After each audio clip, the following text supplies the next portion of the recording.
Boa noite, doutor. Agora Boa deu noite, doutora certo. Vitória. Será que agora vai?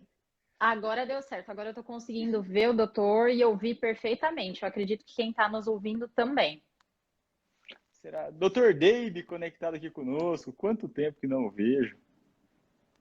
Grande Everton Chicória. Esse cara é ninja nas filmagens. Doutora Vitória, obrigado da gentileza da gente tentar conectar novamente aqui. Tá chegando bem aí agora, sem cortar e sem cair? Agora o sinal está excelente, doutor. Estou conseguindo ouvir e vê-lo perfeitamente. E peço também para o pessoal colocar aqui se estão conseguindo nos ouvir, nos ver, porque essa live eu havia comentado no início que então, depois, quem quiser indicar para algum colega ou quiser revisitar, ela vai ficar aqui no nosso histórico. Combinado. Doutora Vitória, primeiro, Do- obrigado da gentileza do convite. Para esse espaço, conversa nossa aqui. Doutor, eu quem agradeço, em nome do nosso Centro de Estudos Jurídicos da Laurentes. O doutor aceitou prontamente o nosso convite e é um enorme prazer trazer um especialista para debater um tema que não foi escolhido por acaso, né? Vou fazer uma breve apresentação do Dr. Guilherme. Dr. Guilherme é mediador profissional, é especialista na gestão de conflitos familiares e empresariais, possui qualificação pelo CNJ, também atua em métodos alternativos de solução de conflitos e também é professor de diversas universidades. Então, não teria uma pessoa melhor para trazer hoje aqui para debater esse tema do uso da mediação e negociação como soft skill da advocacia. E, de fato, não foi um tema escolhido por acaso, doutor. Na verdade, a pandemia, que agora faz um ano já, né, estamos vivendo aí um ano de pandemia, ela implicou uma aceleração desse procedimento de ressignificação que o advogado está vivendo, né? E o advogado profissional autônomo e também as pequenas, médias e grandes sociedades de advocacia que precisam se reinventar, seja do ponto de vista tecnológico, porque hoje nós temos aí a inserção das legal techs e law techs também no meio jurídico, mas sobretudo do ponto de vista comportamental, né? E existe um déficit muito grande, né, doutor, nas faculdades de direito hoje, ainda existe uma cultura de litigiosidade para a qual nós somos formados. E essa inteligência comportamental, essas múltiplas inteligências que a gente fala, relacionadas a habilidades comportamentais, não são tão estimuladas. E, no entanto, o futuro da advocacia mostra que cada vez mais nós precisamos estar muito ligados a essas habilidades e procurar desenvolvê-las de alguma forma. Então, para iniciar o nosso debate, eu gostaria muito de ouvir a opinião do doutor sobre essas habilidades comportamentais, né? Para o futuro da advocacia, o que a gente pode esperar? Realmente a soft skill, né? Como nós chamamos, essas habilidades de comportamento, então habilidades pessoais e intrapessoais e interpessoais, elas vão pesar mais do que as hard skills, que está relacionado aí ao conhecimento técnico, né, do direito. Doutora Vitória, mais uma vez, muito obrigado e eu aproveito para parabenizar o trabalho que a senhora tem encabeçado e fomentado no escritório, no sentido não apenas de levar conhecimento, desenvolvimento para aqueles que participam dos trabalhos junto do escritório, como também para o público externo, como esse trabalho que a senhora sinalizou que vocês vêm incentivando e fomentando na divulgação de conhecimento qualificado. Penso que isso passa também pelo que a gente conversa hoje aqui. Bom, com relação a essas habilidades comportamentais, penso que sim, que é fundamental, especialmente nesse tempo de isolamento que leva as pessoas a olhar para si, para as relações. E eu acho que também vale a gente destacar que nesses tempos mais desafiadores, as relações humanas têm ficado mais evidentes. Não que nunca foram, não que não eram, mas acho que elas se destacam na medida em que o relacionamento interpessoal e intrapessoal ele se evidencia nesse tempo, né? Tanto é que a gente vê tantos desafios e comentários aí de como é desafiador às vezes o home office, lidar aí com criança, cachorro, papagaio, vizinho, periquito e tantas outras coisas no dia aí. Dani, você tá na live, gente. Ó, sigam a doutora Daniela, ela é fera, sou fãzaço dela, demais, demais, uma querida. E então eu penso que, e a Dani fala também muito sobre essas habilidades nas relações inter e intrapessoais. Então, eu penso que nesse tempo que a gente olha mais para dentro, vale a gente destacar alguns pontos que separei aqui para essa nossa conversa. O primeiro deles é que as relações profissionais, pessoais e institucionais passam sempre pelo indivíduo e pelo ser humano. É comum, às vezes, né, doutora Vitória que atua muito com empresas e com negócios, é comum a gente olhar para as instituições como uma pessoa jurídica, né? Como um contrato social ali, o documento de identidade, o contrato social. A gente não pode esquecer que por trás do contrato social existem pessoas com emoções, necessidades, interesses, sentimentos e tantas outras emoções que passam ali por aquelas pessoas. Então, eu penso que olhar para o ser humano é olhar para as habilidades comportamentais e para a necessidade desse desenvolvimento. Não consigo ver, doutora Vitória, um futuro da advocacia ou um futuro de outras profissões que lidem com, que venham a lidar com o ser humano e com essas relações interpessoais sem passar pelas habilidades comportamentais. Acho que isso é inerente ao convívio social, inerente ao ser humano, e aqueles que se destacarem no desenvolvimento dessas habilidades certamente terão como benefício, como prêmio disso, um lugar de destaque também na sua atividade profissional. Como a doutora Vitória pontuou no início da live, alguns recrutadores têm olhado para as soft skills como habilidades que se destacam quando do recrutamento e seleção de pessoas, já que muitos deles compreendem que soft skills são mais desafiadoras de se treinar do que as hard skills, que com um curso, com um treinamento, ou com algo desse tipo, e aí cada instituição adota um modelo de ensino, e acho que eu prefiro usar essa expressão, modelo de ensino, é possível treinar funcionários. E dentro dessa sua colocação, doutor, vem o grande X, né, da questão. Como que o advogado hoje ele pode buscar desenvolver essas habilidades de negociação, né? Porque quando a gente fala especificamente de negociação, nós como advogados, e isso na advocacia tradicional, nós negociamos diariamente. Nós negociamos com o cliente, nós negociamos o contrato, nós negociamos com a PJ, com a pessoa física, nós negociamos na nossa persuasão, na nossa retórica, mas como é possível se aprimorar nesse sentido, né?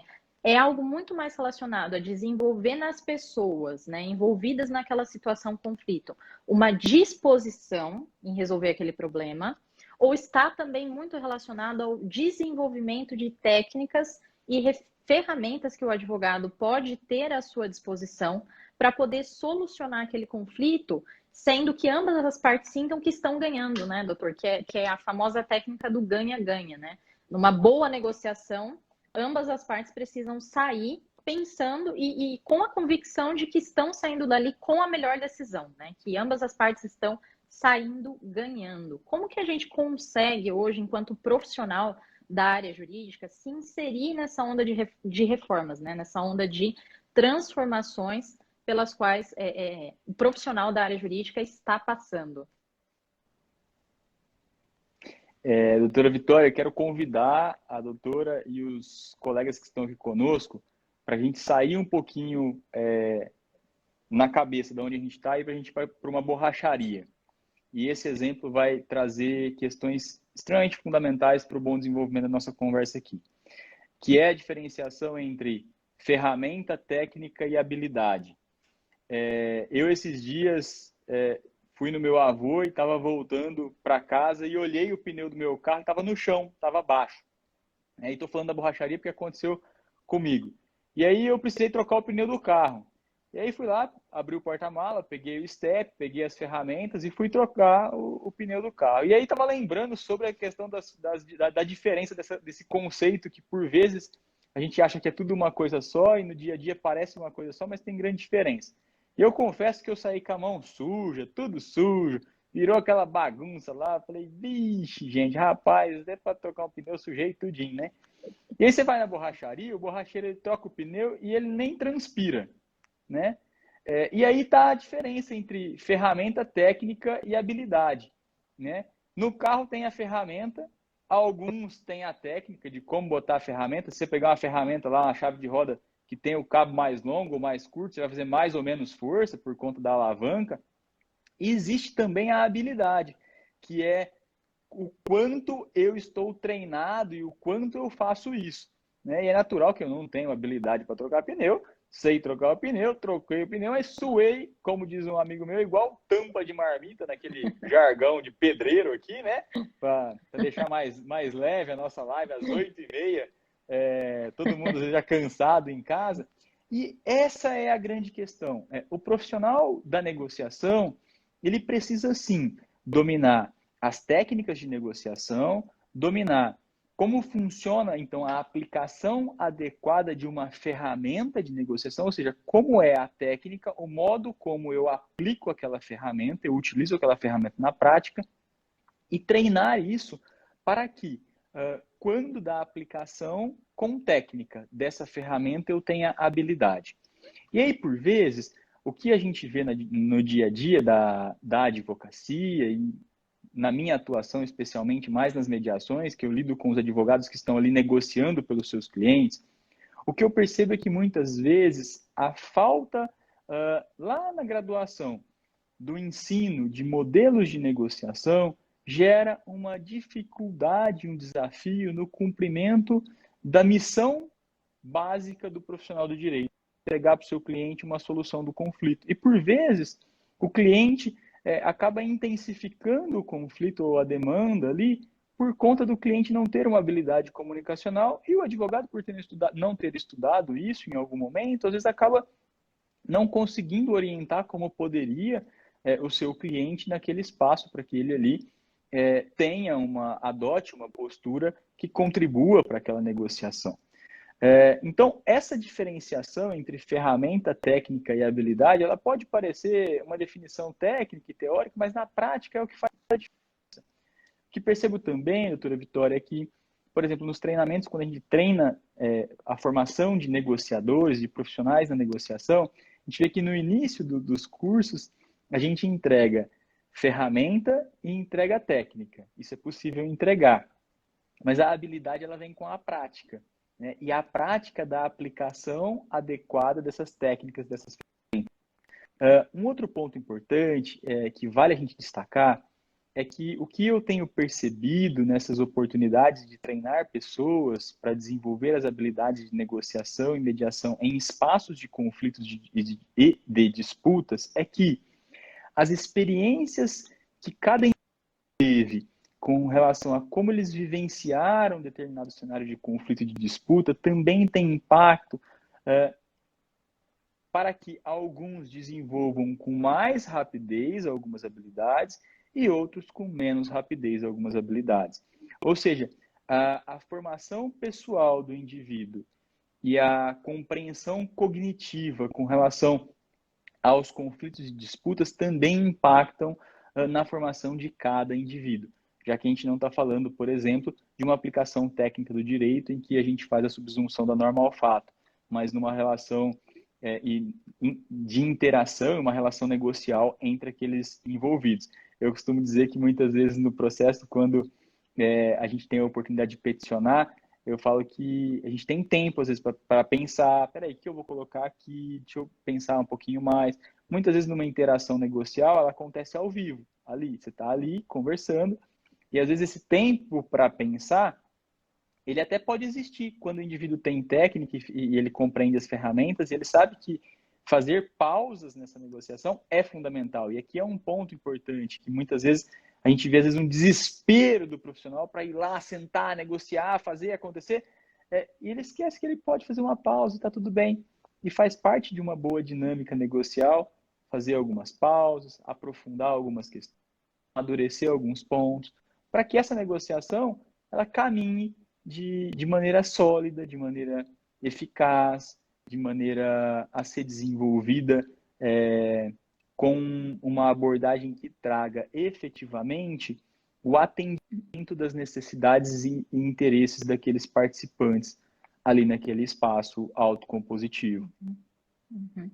O Então, doutor penso que é um mencionou essa questão. conjunto. O doutor mencionou essa questão da interação e me veio também a situação que nós já estamos vivenciando, por exemplo, de legal design e visual law, né? Nós já estamos falando em formas de interação do advogado com o judiciário e formas de ressignificar, inclusive, a redação das petições, né? Então, visual law, legal design são essas novas searas que estão se inserindo dentro da onda da tecnologia, mas para que o profissional tenha condições de ressignificar a sua própria forma de comunicação com o judiciário, porque hoje, né, doutor, pelo menos na minha perspectiva, nós vivemos muito uma economia de experiência, né? Então, o Com advogado, bom certeza. advogado, hoje e cada vez mais no futuro, ele Aham. precisa ser alguém que tenha uma qualificação técnica, óbvio, qualificação técnica sempre vai ser exigida, mas ele precisa ser capaz de entregar uma experiência para aquele cliente, né? Ele tem que ter essa habilidade. Porque Uhum. não necessariamente, isso nós vemos até com as redes sociais, não Sim. necessariamente o advogado que tem mais seguidores, o advogado que é mais visto, que é mais assistido, é necessariamente a pessoa que tem a maior qualificação técnica em território nacional. Isso não Uhum. necessariamente faz parte. Naturalmente, ter a qualificação faz parte do processo, mas o advogado precisa se reinventar no aspecto do oferecimento do serviço, né? Como que ele oferece essa experiência para o seu cliente?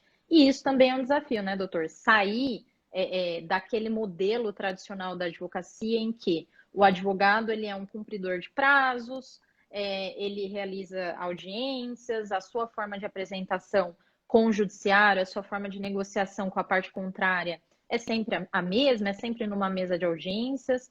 Tudo isso vem sendo muito transformado também por um segundo aspecto, que é a inserção da tecnologia, né? Então, hoje no Brasil a gente tem a B2L é a Associação Brasileira das Legal Techs e Law Techs, e, salvo engano, em 2018 eles fizeram um mapeamento de existência de pelo menos mais de 500 empresas só no Brasil relacionadas à produção de software jurídico e conteúdo jurídico para advogados. Então, a inserção da tecnologia na advocacia. E isso, em alguma medida, né, doutor, não sei a sua opinião, mas também é uma barreira, né? A tecnologia também é uma barreira para a advocacia. O advogado, ele não precisa entender de programação, não é essa a necessidade, Uhum. mas alguns conceitos básicos de tecnologia, de teoria dos jogos, de legal design, muito provavelmente é algo que o advogado do futuro, né, como a gente pode aí Uhum. chamar, vai precisar desenvolver também. Doutora Vitória, e nessa mesma linha, não sei se a doutora chegou a ver, agora no final da tarde saiu uma notícia que pagamento na compra dos carros. Então, e aí, como é que serão essas transações? A gente tem aí uma mudança significativa nessas transações, né?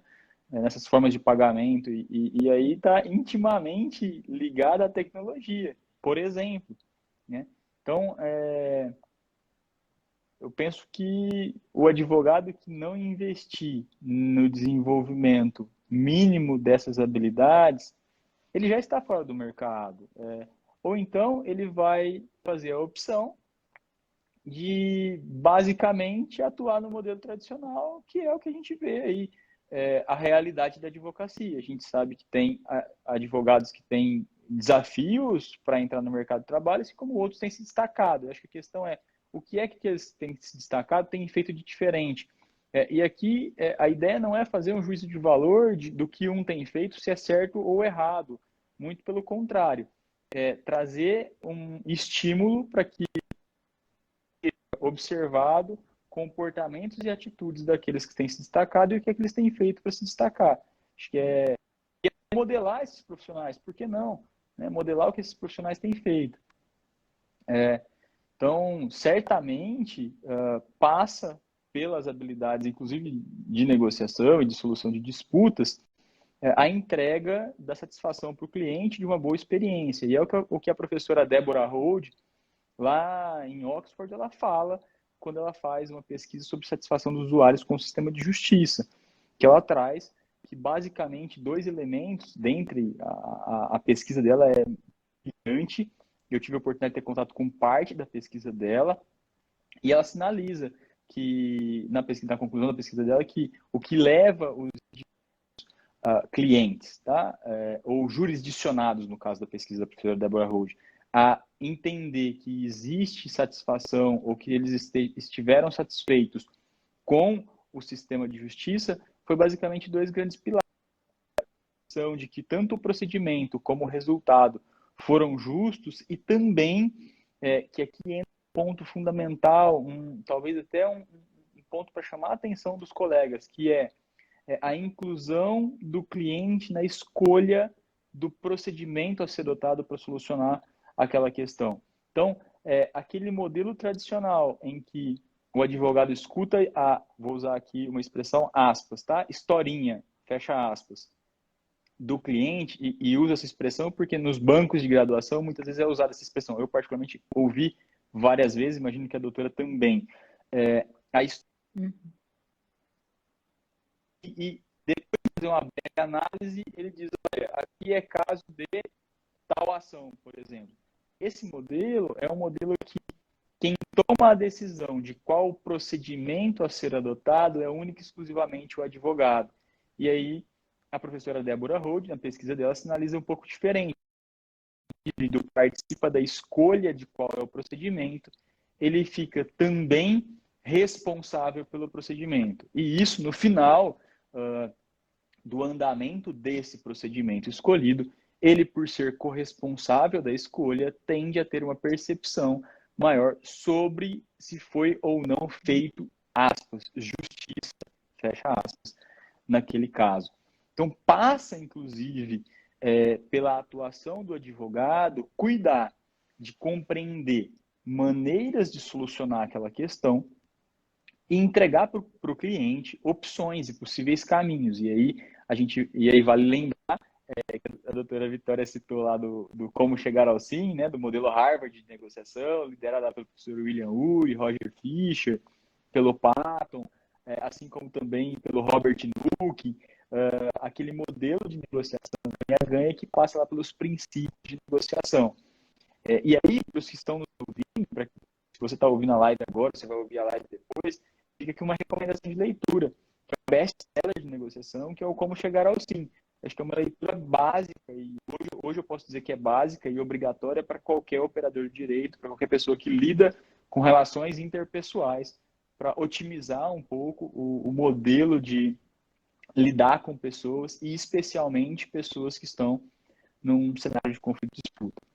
E falando aqui, doutora Vitória, se me permite, talvez me alongar um pouco essa minha fala, que já ia encerrar aqui essa fala nesse momento, vale trazer algo que é muito comum, tá praticamente sempre presente nas relações de conflito, que são dois passos que as pessoas tendem a dar quando elas se envolvem no cenário de conflito, seja num conflito com alguém próximo, num conflito simples ou num conflito complexo.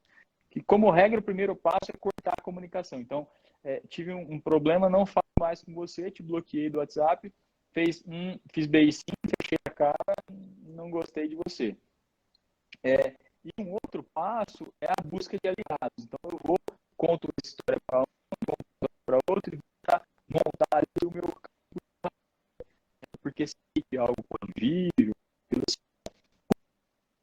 as posturas adotadas de cenário de conflito de disputa é determinante para a solução ou para a intensificação desse cenário de conflito de disputa. E penso que, conhecendo o Código de Ética da Advocacia, Constituição Federal e a 8906, é função do advogado contribuir para as soluções desses conflitos e não intensificar eles. Um dever do advogado que está lá na resolução 2 do Código de Ética da OAB. Então, penso que passa por essas questões, cuidado do advogado na solução efetiva das disputas.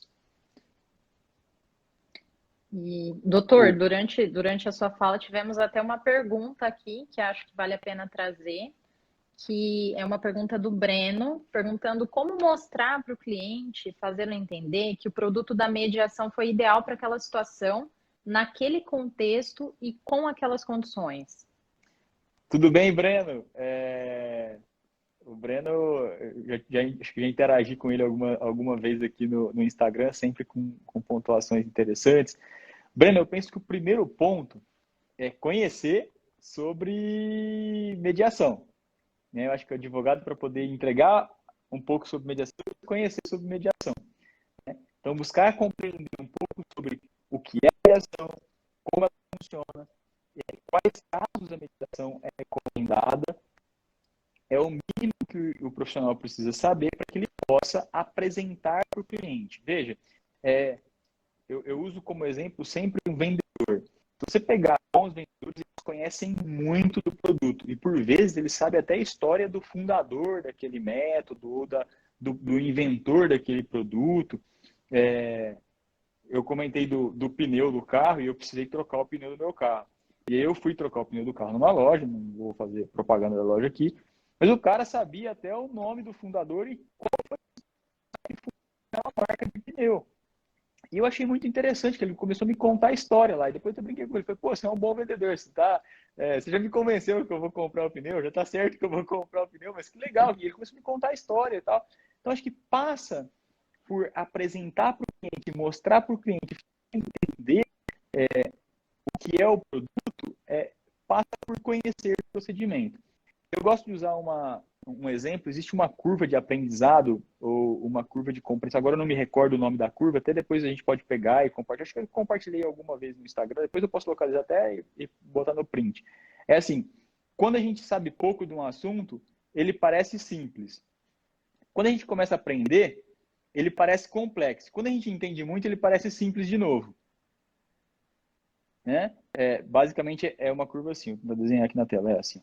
Sobe e desce, né? Então, quando eu conheço pouco, ele parece simples. Ah, isso aí é simples.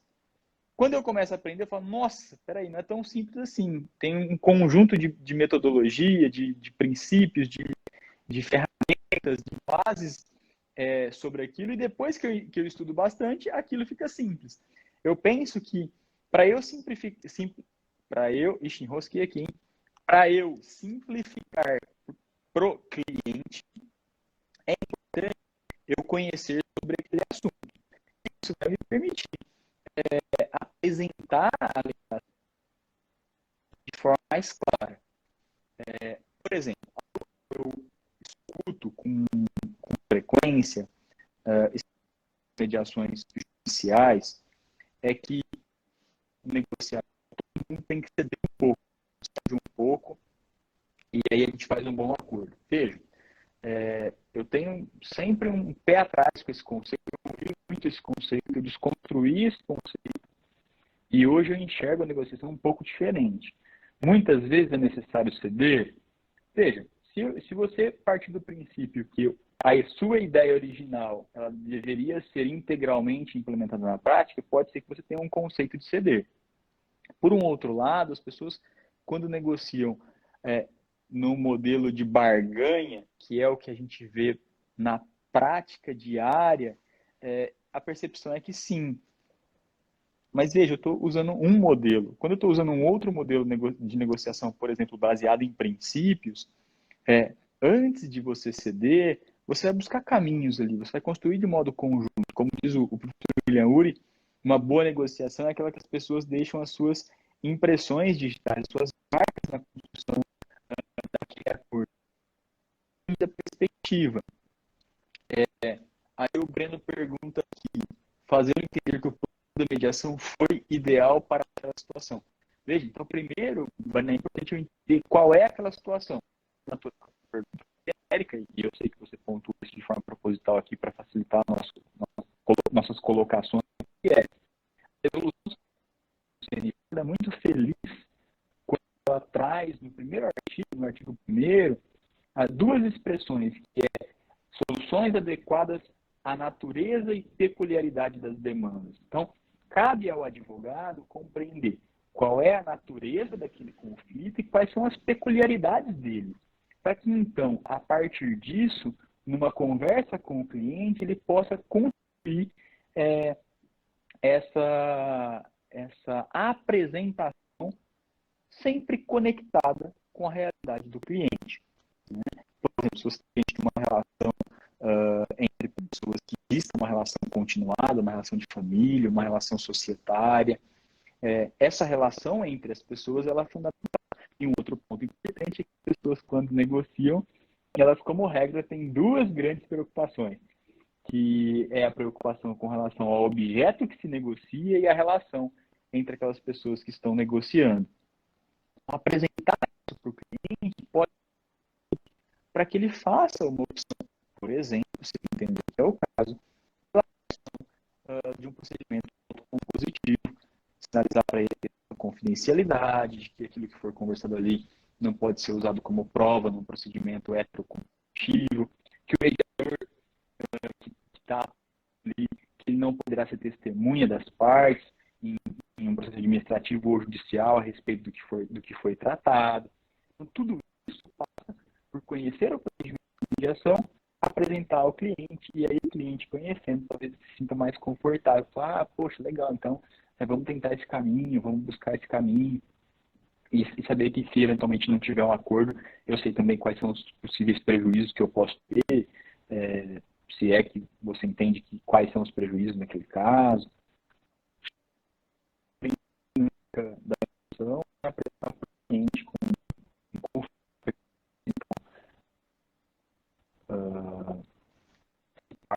não.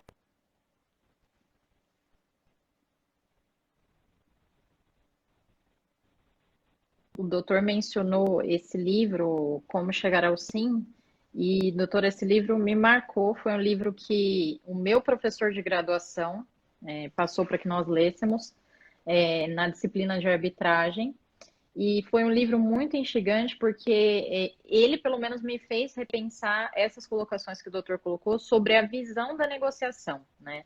Existe esse primeiro trabalho de desmistificar o que é negociação, porque para algumas pessoas ser um bom negociador é ser um bom comunicador, tão somente.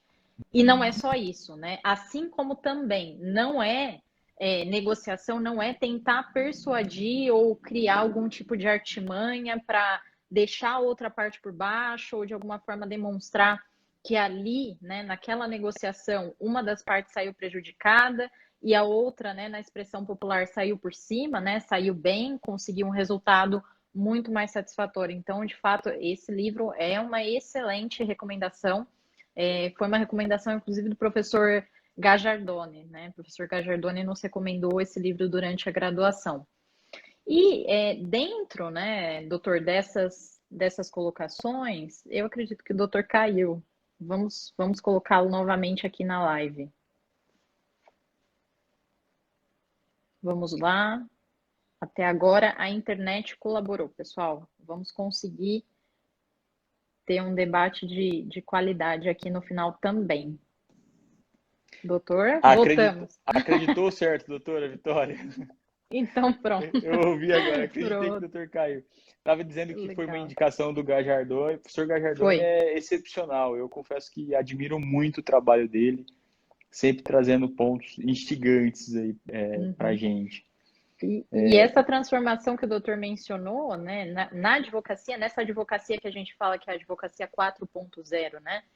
Que é essa expressão para falar de uma advocacia que está vivendo o que a gente chama da quarta revolução industrial, que está muito associada a uma revolução tecnológica. Então, se há 10, 15, 20 anos as grandes empresas eram empresas de gestão de recursos naturais, bancos, financeiras, hoje o valuation das empresas de tecnologia que ultrapassa 1 trilhão, né? Então, Amazon, Microsoft, só mostra ainda mais esse movimento de mercado que não atinge só a advocacia e atinge também o judiciário, né, doutor? O judiciário também não passa ileso de uma transformação. Recentemente, inclusive, o CNJ divulgou, né, no relatório do anual, né, sobre processos Justiça que em são números, distribuídos né? no Brasil. Justiça em números, né? Exatamente. O Justiça em Números, falando de um volume de mais ou menos 80 milhões de processos no Brasil e de uma taxa de congestionamento significativa tanto em primeira quanto em segunda instância. Dentro de um contexto como esse, não dá para imaginar que nós consigamos, de fato, promover mudanças se o judiciário continua sendo a principal porta de solução de conflitos, né, doutor? O advogado, dentro dessa colocação que o doutor fez, ele precisa ser um facilitador para evitar a ação judicial, porque se para além disso nós criamos, cultivamos, promovemos e ampliamos a litigiosidade, né, a realidade que nós vamos vivenciar é o que nós já temos hoje, é um judiciário completamente sobrecarregado de processos, né, que não tem condições humanas e estruturais de conferir a devida atenção a cada processo, porque o volume realmente é muito significativo. E aí, nesse contexto, o judiciário também precisa se reinventar, né, doutor? Não tem como pensar numa mudança do profissional advogado, profissional da área jurídica, com o judiciário que também não acompanha essas transformações. O que eu percebo, doutora Vitória, é que pela realidade nacional, sempre que a gente lida com o poder público, a gente encontra uma série de desafios de implementação, de acomodações e ajustes, especialmente quando a gente trata, por exemplo, de uma implementação da autocomposição. Está me ouvindo, doutora Vitória? Sim? Sim. Sim. Especialmente quando a gente passa não só pela implementação da autocomposição, mas tantas outras alterações e modificações quando a gente trata do poder público em geral, né? E aqui eu trago o poder público em geral por conta de todas as limitações que nós temos. E aí eu gosto muito, o doutor Rafael Mariano dizendo que falta tecnologia. Falta muito, né, doutor Rafael? Eu gosto muito sempre de olhar para aquilo que está no nosso alcance, né? Porque aquilo que não está no nosso controle é como a gente botar pedra na mochila e começar a carregar. A gente faz um esforço, por vezes, hercúleo, na tentativa de resolver questões que não estão no nosso alcance, gera um alto desgaste e, por vezes, a gente sofre com isso, né? Então, eu gosto sempre de olhar para aquilo que está no nosso alcance. Então, acho que está ao alcance, por exemplo, hoje, do advogado, buscar a implementação da autocomposição dentro do seu escritório, através de modelos de negociação, como eu falava com a doutora Vitória, e salvo engano, no escritório, a doutora Vitória tem células de negociação, tem trabalhos de negociação em desenvolvimento e já desenvolvidos há algum tempo, não é, doutora Vitória?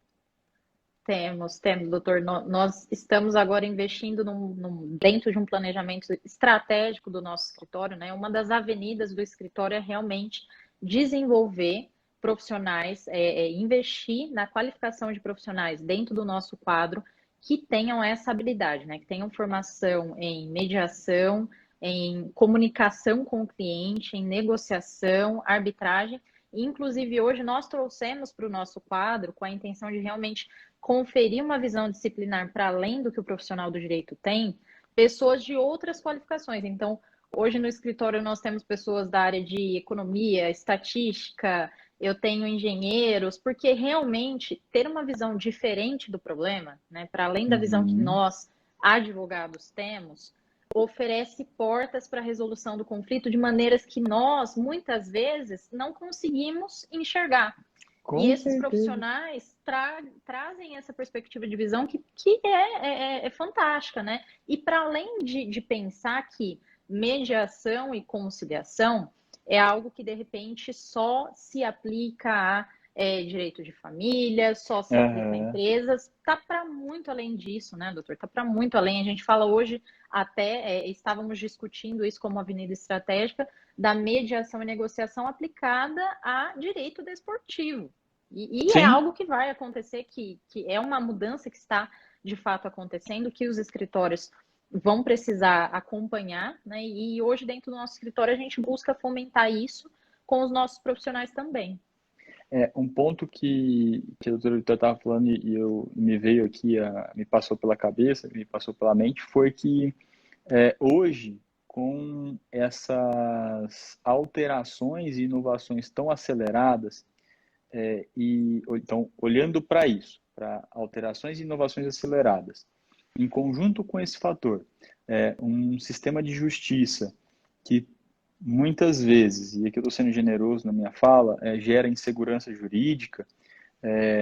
Se bem, doutora Vitória, que como eu comentei contigo, acho que segurança jurídica eu só vi na graduação, quando da sala de aula, e depois nunca mais eu vi segurança jurídica no Brasil, dentro do sistema tradicional de justiça. Então, diante de cenários como esse, penso que buscar barreiras ou colchões de amortecimento para essas inseguranças passa pela aplicação de mecanismos que entregam controle aos envolvidos numa solução de conflito. E por aí a gente olha para, por exemplo, a negociação e a mediação, que são procedimentos que entregam controle sobre decisões para aqueles participantes. Então, certamente, acoplada à tecnologia e às inovações, a autocomposição é um caminho que permite mais segurança para aqueles participantes ali naqueles espaços. Então, tenho dificuldade de não ver como colocar a autocomposição em procedimentos que estejam à frente do seu tempo, né? Assim como a gente tem tantos outros contextos, por exemplo, LGPD. Está na boca do povo, todo mundo está falando, mas ninguém sabe como é que vai ser as decisões de tribunais superiores com relação a isso. E aí? E o pessoal da LGPD, que é fã da LGPD, eu pergunto, e aí, você inclui autocomposição na LGPD, nas políticas institucionais? Esse, não sei o que a doutora tem visto. Eu, particularmente, vi um ou dois casos que tive a oportunidade de dar alguns pitacos aí, tentar ajudar na inclusão da autocomposição. Tá bom, e aí, a autocomposição, hoje a gente tem lei para isso, 1340 vincula. Coloca que se você vincular, a parte se obriga a participar do procedimento. Inclusive, o juiz vai suspender o procedimento, ou se for o árbitro, ele vai suspender o procedimento, até que as partes se encontrem numa autocomposição. Então, a gente tem lei para isso hoje. Então, por que não criar uma barreira de segurança para o seu cliente?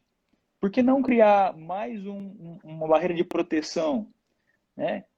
Qual é o custo disso? Você pegar custo de mediação é muito barato, né? O uso, por exemplo, de cláusulas escalonadas em contratos. Gente, a gente fala há tanto tempo de cláusula escalonada, como é difícil ver um contrato com cláusula escalonada na prática. Eu não sei se a doutora Vitória tem visto com frequência, eu vejo um ou outro que às vezes chega para mediação, um ou outro. A gente fala de cláusula escalonada há tanto tempo. Por que a gente não está aplicando ainda, né? A famosa cláusula de eleição de foro. Peraí, a gente viciou em cláusula de eleição de foro, é uma cláusula de solução de problema, né? E aí a gente é viciado em eleição de foro, não, porque tem que ter a cláusula de eleição de foro. Tá bem, meu querido e minha querida, é uma cláusula para resolver problema. A hora que o trem pegar fogo, para que lado você corre? É isso. Trocando em miúdos aqui e deixando o juridiquês lindo, maravilhoso, tradicional, é isso aí. A hora que o trem ferver, para que lado você vai correr? E aí entra em jogo um negócio, entra em jogo a saúde da empresa, e entra em jogo uma parceria, às vezes, que dura tantos anos, que muitas vezes é descartada e jogado fora. E aí entra em jogo a durabilidade do seu negócio, a exposição de questões tão sigilosas, tão confidenciais, muitas vezes no processo público, a exposição de pessoas, né? Então, eu confesso que eu tenho dificuldade, às vezes, de olhar e falar, poxa, às vezes eu confesso para a doutora, assim, abrindo o coração, que tem hora que eu fico triste. Eu olho e falo, nossa, tanta ferramenta à disposição e as pessoas não têm utilizado, sabe? Vejo que, por vezes, é tão subutilizado, tantas ferramentas que poderiam ser aplicadas na prática, mas deixam de ser aplicadas. E aí o que eu vejo com isso muitas vezes, outros efeitos colaterais. Tive a oportunidade de escrever um artigo com a doutora Ana Carolina, ela está fazendo psiquiatria agora, e a gente falava dos efeitos do conflito na vida das pessoas, né? Especialmente conflitos, por exemplo, societários ou conflitos de família, que muitas vezes colocam as emoções em jogo num nível no nível hard, né? Num nível um pouco mais intenso. Não que outros conflitos não tenham. Por vezes, até alguns conflitos envolvendo uma questão, por exemplo, contratual, da questão desportiva, por exemplo. Às vezes, a vida profissional daquele indivíduo está ali. Né? A imagem daquele indivíduo que vale tanto quanto as habilidades dele está ali. Né? E aí, a gente tem cuidado disso? A gente tem tido cuidado com relação à qualidade de vida dessas pessoas quando elas se envolvem numa questão tão relevante para elas? Né? Aí é uma questão que vai até além da aplicação técnica do direito, né? Mas vai para a questão da responsabilidade profissional, da responsabilidade social. Né? O que a gente tem feito com isso? Né? Eu costumo dizer sempre que eu consigo que a advocacia, geralmente, o indivíduo procura o advogado quando ele tentou resolver de algumas formas e ele não conseguiu. Né? Ele tentou de várias formas e muitas vezes é o último recurso que ele tem quando ele bate na porta do escritório do advogado para pedir uma ajuda. Né? Salvo aqueles casos daqueles que buscam de maneira já preventiva, do consultivo, que tem tido um cuidado mais com isso. Mas a gente sabe que a realidade da grande maioria do Brasil não é essa. Né? O indivíduo bate na porta quando está desesperado. E aí? O que a gente vai fazer com isso? Ali está em jogo tanta coisa e acho que faz parte da responsabilidade nossa cuidar disso também. Olhar para o ser humano, né? Botar empatia no game, vestir o sapato do outro, né? A famosa expressão de calçar os sapatos do outro. Pode ser bonito na teoria, pode ser lindo na fala, numa palestra, num vídeo do YouTube, mas a verdade é que a hora que a tua família está no negócio, o seu negócio principal está a ponto de ir pro ralo, as pessoas elas se preocupam e aquela é talvez a questão mais importante da vida daquela pessoa. Então cuidar disso também é importante. E eu olho para a autocomposição não só como uma forma de cuidar dos negócios do ponto de vista financeiro, mas cuidar também da saúde das pessoas. Acho que é uma responsabilidade nossa olhar para isso também. Grande Gui, meu amigo, que bom ter você aqui na live. Esse cara aqui é fera, gente. Ele manja muito de mediação. E é uma grande contradição, né, doutor? Tudo isso que você colocou, concordo plenamente. De fato, falta empatia, né, na forma de resolução dos problemas. E, na minha perspectiva, é uma grande contradição quando o advogado, num primeiro momento, sempre aponta para o cliente que a melhor solução, que a solução ideal ainda é o judiciário, mesmo sabendo que muitas vezes o processo vai chegar ao fim, porque em algum momento vai chegar, e aí passam-se 2, 3, 5, 10, 20 anos e aquele conflito se perdura. E muitas vezes, mesmo depois de transcorrido todo esse tempo, o conflito interpessoas, né, o interpessoal, ele permanece. Então, são duas pessoas, são duas empresas, é uma pessoa e uma empresa que vão continuar ruim em termos de relacionamento interpessoal, né? Aquilo foi abalado, foi ainda mais abalado pelo processo. E na nossa visão, né, enquanto profissional, enxergar isso é o que o doutor colocou, ainda parece ser uma dificuldade, né? Uma dificuldade ainda enxergar que resolver o problema está para muito além de distribuir a petição inicial o quanto antes, né? De ter um juiz prevento o quanto antes, de marcar uma audiência inicial o quanto antes. Está para muito além disso, né? E é difícil ter essa visão, porque implica em alguma medida, né, doutor, sair da caixinha. A gente passa por uma graduação em direito em que nós somos colocados em caixinhas. Então, você estuda direito civil na caixinha, direito penal, direito constitucional, e não existe uma proposta, muitas vezes, de interligação disso com a prática, com o problema diário, né? O nosso papel é ser os facilitadores de problemas, né? Nós resolvemos problemas. Advogado precisa gostar de problemas, né? Precisa saber lidar com problemas. E como buscar formas criativas de resolver, né, problemas? É muito mais fácil seguir o tradicional, é muito mais fácil fazer o massificado, o que já se faz, o que a advocacia já faz há bastante tempo, mas sair desse quadrado, né, buscar algo para além do que é feito hoje, é um tremendo desafio, né, doutor? Mas não É, impossível, não impossível, pelo e contrário. passa, né, doutora Vitória, pela própria questão da satisfação do cliente, né? Porque, assim, cliente satisfeito traz mais cliente, né? E o que a gente tem visto, pelo menos do que eu tenho visto no modelo tradicional de justiça, é que, como regra, os magistrados decidem e as pessoas saem dali insatisfeitas, né? Quantas vezes a gente não vê histórias de pessoas que ganharam uma ação judicial e ainda assim estão insatisfeitas com tudo aquilo, né? E aí eu me pergunto, será que realmente é uma intenção do advogado que o cliente saia dali insatisfeito? A resposta é que não. A grande maioria dos profissionais da advocacia são cuidadosos, são zelosos, eles se preocupam com o cliente, querem bem o cliente, estão ali para defender de fato os interesses do cliente. Então, por que não buscar um caminho diferente daquele que a gente conhece? E aí a gente olha, a gente volta para a questão da formação, né, que a doutora Vitória colocou. A gente tem lá várias matérias de processo civil, 7 ou 8 de processo civil, 5 de processo penal, 4 ou 5, não sei quantos de processo de trabalho, e quando tem é uma de conciliação, mediação, negociação e arbitragem, que geralmente é na sexta-feira à noite, está todo mundo cansado, com sono. Essa é a realidade. Deixa o desafio aqui para a galera. Pega as disciplinas aí e vê quando é que são as aulas. Depois vocês me contam. É uma pesquisa empírica, mas acho É que é verdade, bem vale uma tranquilo. pesquisa empírica nesse sentido, vale uma pesquisa Vale empírica. ou se vale? Certamente. Então, Doutor, passa pela entrega da satisfação do cliente, né? Então, eu sei lá, acho que não posso reclamar, né?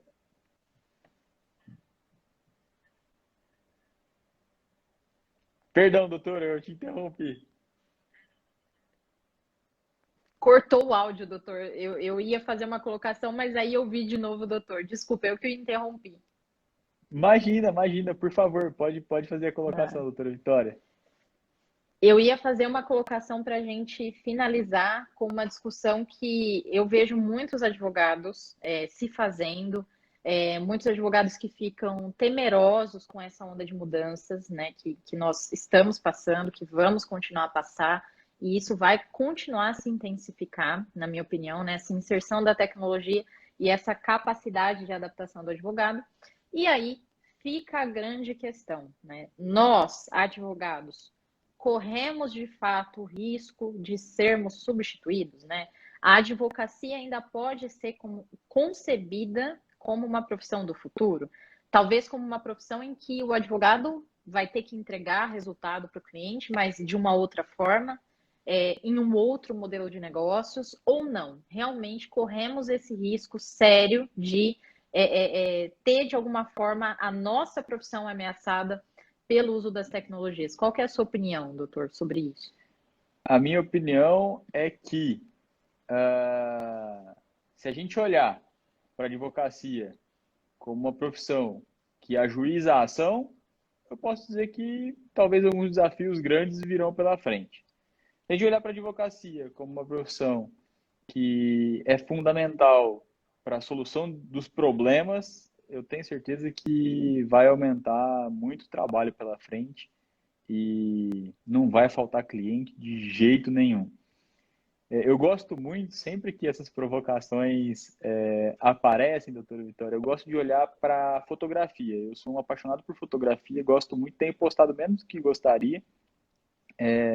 E aí eu sempre me recordo na fotografia de quando a gente tinha a máquina, as câmeras de filme e a Kodak produzia filme. E era uma das maiores produtoras de filme do mundo. E se a gente pegar a Kodak hoje, o que virou a Kodak hoje? Né?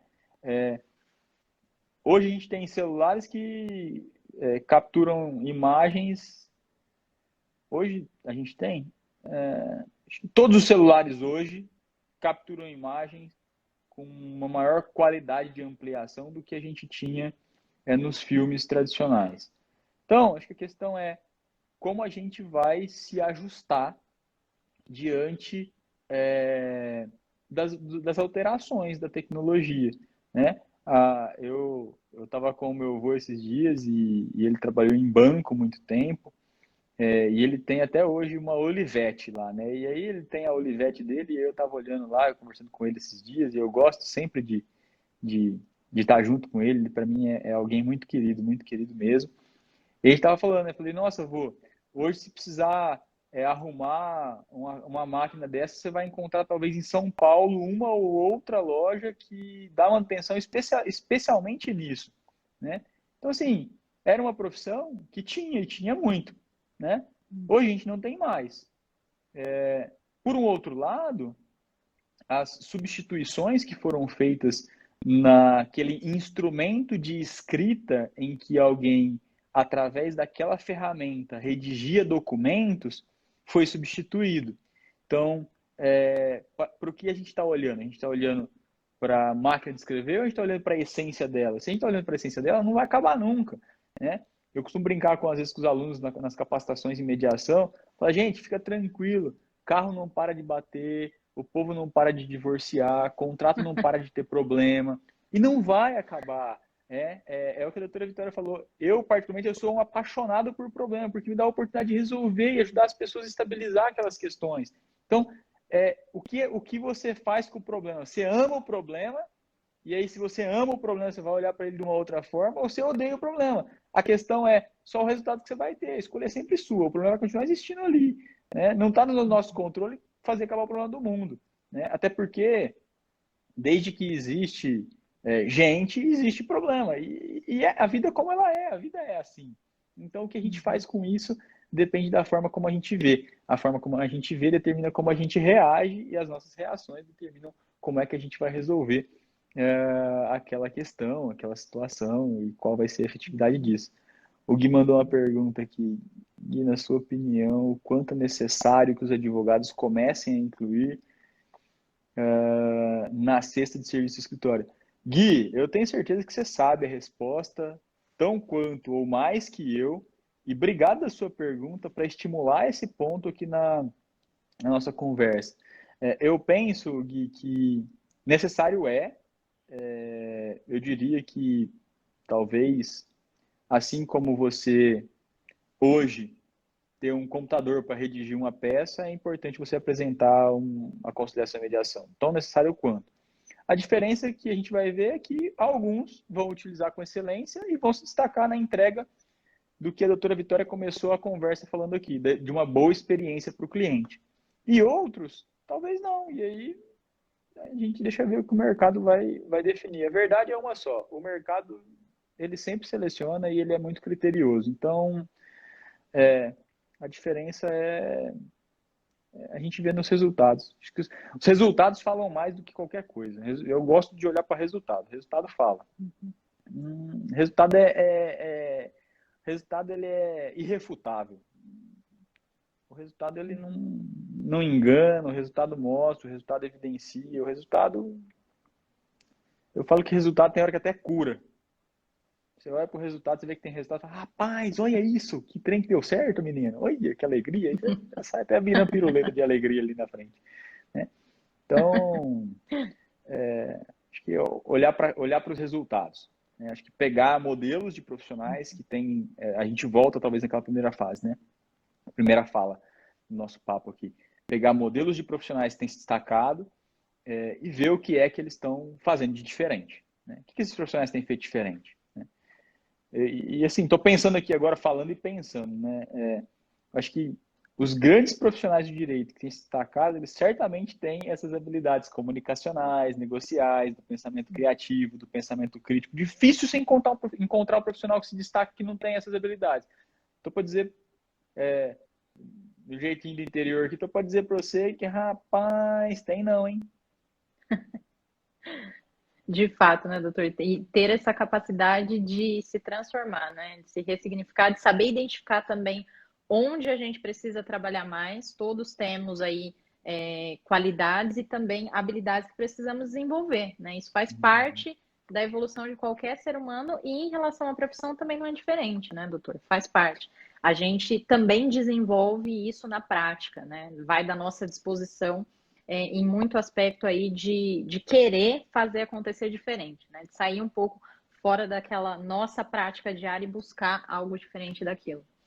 Doutor, eu acho que o Instagram está prestes a nos cortar. Eu teria pelo menos mais umas 2 horas de conversa sobre esse assunto, porque realmente, assim, se deixar a gente conversa ainda mais sobre isso. Tem muita coisa interessante, né, relacionado a técnicas de mediação, negociação, ao próprio conceito de advocacia 4.0, né? O que o profissional pode fazer para buscar se diferenciar nesse mercado, né? Nós estamos num país aí com um número muito grande de advogados, como eu me destaco, né, dentro dessa multidão de pessoas que vêm se formando a cada ano.